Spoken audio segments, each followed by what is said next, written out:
Now we'll shift to reproductive histology. We'll begin with the AFAB anatomy, ovaries, uterus, cervix, and vagina, before moving into AMAB structures. This slide overviews the major organs. You'll see dynamic cyclical changes in the ovarian follicles and the endometrium, which are essential to understand endocrine regulation. Microscopy clearly reflects these cyclical patterns. The ovary performs dual functions, hormone production and oocyte maturation. Histology shows a cortex with follicles in various stages and a medulla with blood vessels and connective tissue. The most follicles will live in the cortex, the ovarian cortex, and we can see these follicles here. You'll see dense connective tissue stroma with follicular structures embedded throughout. Identifying a primordial, primary, secondary, and mature follicle is essential. Follicles create a microenvironment for the developing oocyte. Each stage has a characteristic architecture from simple squamous follicular cells in primordial follicles to a multilayered granulosa cell in later stages. And this is showing a mature follicle. This slide contains primary oocytes arrested in prophase 1. That is the characteristic of a primordial follicle. They are lined by a single layer of flattened follicular cells surrounding them. And this pool of primordial follicles will diminish over the course of life. Under stimulation of FSH, the follicles grow, the zona pellucida appears, and follicular cells become more cuboidal, as you can see here, and stratify into granulosa cells. Gap junctions will connect granulosa cells to the oocyte for metabolic support. As the antrum an antrum forms within the granulosa layer, marking the hallmark of a secondary follicle. We can see the difference here between the two. Surrounding stromal cells will differentiate into the theca interna and theca externa, which creates more endocrine support. As the antrum starts to enlarge, as we see here, granulosa cells organize into the corona radiata and the cumulus oophoris, which accompany the oocyte during ovulation.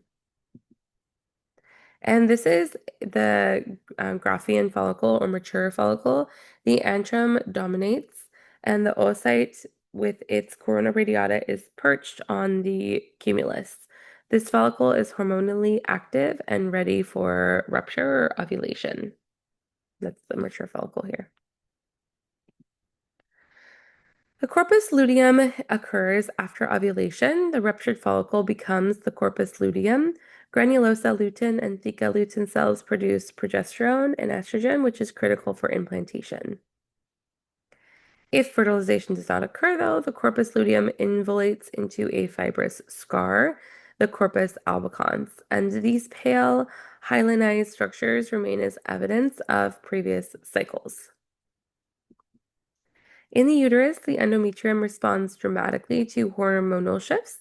The functional layer thickens and sheds while the basal layer remains. The myometrium is the smooth muscle that hypertrophies during pregnancy and contracts during labor. Driven by estrogen, the functional layer regenerates. Glands are straight and relatively inactive, and this occurs after menstruation and corresponds to follicular growth. And this proliferative phase is sometimes called the estrogenic phase or the follicular phase. The secretory phase is when progesterone dominates, and oftentimes it's referred to as the luteal phase. Glands become more coiled, as you can see here, and they start to secrete glycogen-rich fluid. The endometrium will reach its maximal thickness, and it prepares for implantation.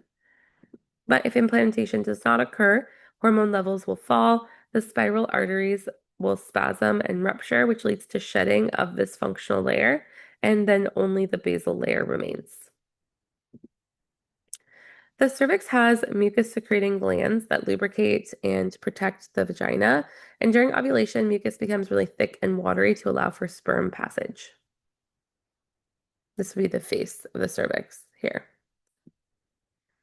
In the vagina, we have non-keratinized stratified squamous epithelium, and estrogen increases glycogen accumulation, which is metabolized into lactic acid by normal bacterial flora, and this creates more of an acidic pH protective layer against pathogens. And then you can see this non-keratinized simple or non-keratinized stratified squamous. In our mammillary glands, you can see ducts, lobules, and terminal ductals.